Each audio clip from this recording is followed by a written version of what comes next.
আমরা তো এই যে একটা সিনেমার কাজ শুরু করতে যাচ্ছি। তো সিনেমার নাম হচ্ছে সোলজার। আমাদের মেগাস্টার শাকিব খান উনি অভিনয় করছেন। আর আমরা একটা দেশপ্রেম নিয়ে গল্প করার চেষ্টা করছি, যেখানে বর্তমান পরিস্থিতিতে আমাদের সামগ্রিকভাবে মানুষের মধ্যে যে চিন্তা চেতনা আছে সেরকম একটা গল্পই আমরা তুলে ধরছি।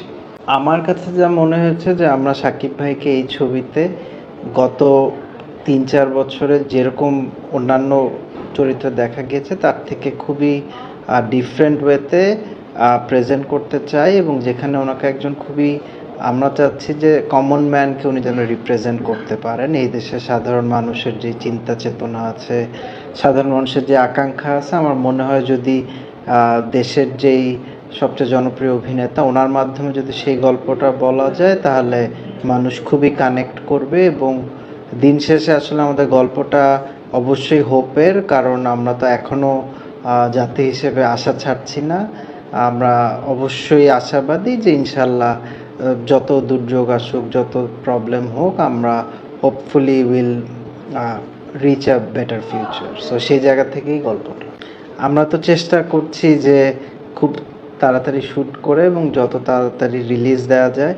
কারণ আমিও ব্যক্তিগতভাবে মনে করি যে আমাদের পুরো ইন্ডাস্ট্রি এখন কিছুটা ঈদ কেন্দ্রিক হয়ে গেছে। সো অন্য সময় যদি ছবিগুলো আসে তাহলে শুধুমাত্র যে হল মালিক তা না, এটা ছাড়াও ডিস্ট্রিবিউটর বলি বা অন্যান্য যারা এই সিনেমা ইন্ডাস্ট্রির সাথে জড়িত সবার জন্যই সেটা লাভজনক হবে। এবং আশা করি যে একটা বাংলাদেশে কি যে কোনো কিছু একজনের প্রথম কষ্ট করে শুরু করতে হয়, সেটা শুরু করার পর অন্যরা আসলে আরও অনুপ্রাণিত হবে এবং সাহস পাবে। সো দেখা যাক। বেসিক্যালি দেখেন, আমরা তো একটা সুন্দর গল্প বলতে চাই।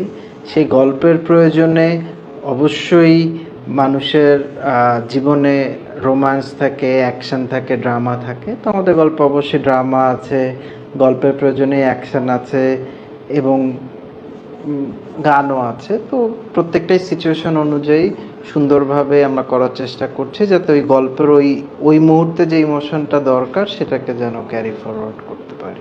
আমার কাছে মনে হয়েছে ওনার হাতে অনেকগুলো অপশান ছিল। ওনার হয়তো আমাদের গল্পটাকে বর্তমান বাস্তবতায় মনে হয়েছে যে এরকম গল্পর সাথে উনি থাকতে চান। আমরা চেষ্টা করছি যে উনি যেই আস্থাটা রাখছেন সেই জায়গা থেকে যাতে আমরা একটা সুন্দর ছবি মানুষকে উপহার দিতে পারি। আমি স্বপ্ন দেখি যে সুন্দর মতো একটা ছবি বানাতে পারি, এবং আমরা যেই গল্পটা বলতে চাচ্ছি এটার পিছনে আসলে একটা ফিলোসফি আছে এবং একটা থট আছে।